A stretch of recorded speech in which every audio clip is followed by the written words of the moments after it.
Pasal 3 Undang-Undang Korupsi itu pasal pokoknya adalah melawan hukum, tapi ada pasal inti-deliknya, the scandal delik. Apa?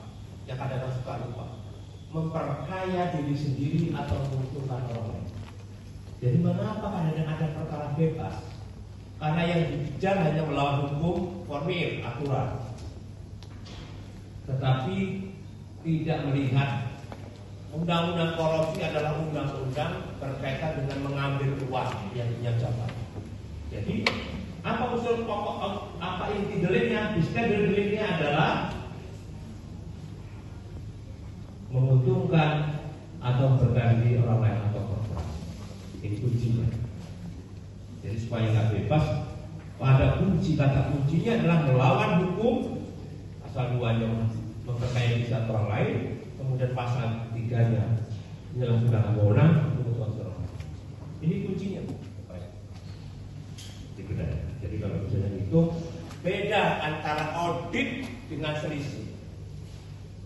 Auditing adalah membandingkan kriteria dengan kondisi. Saya dulu soalnya tahun 2003, 2004 sudah dibilang auditor Pak, itu masih ingat saya ini.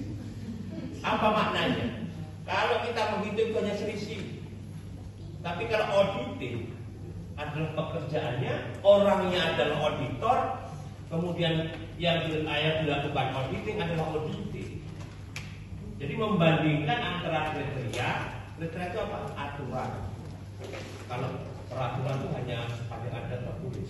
Tapi kalau kriteria termasuk SOP, itu termasuk kriteria. Nanti mungkin Pak Samsul bisa mengatakan karena dia suara tentang penghitungan kriteria. Nah selanjutnya, ini kadang-kadang kita belum mencoba diskusi kapan bahwa selisih itu, kerugian itu masih administrasi dan kapan dia sudah menjadi korupsi. Nah di sini, ini yang saya jelaskan. Menurut hukum administrasi negara, kerugian daerah yang timbul karena di luar kemampuan manusia atau force majeure itu dalam tuntut. Nah, apa yang bisa dituntut? Apabila kegiatan merugikan negara itu melawan hukum formil dan melawan hukum material atau yang disebut perbuatan hukum yang menguntungkan diri atau orang lain. Dan kemudian bagaimana jumlahnya?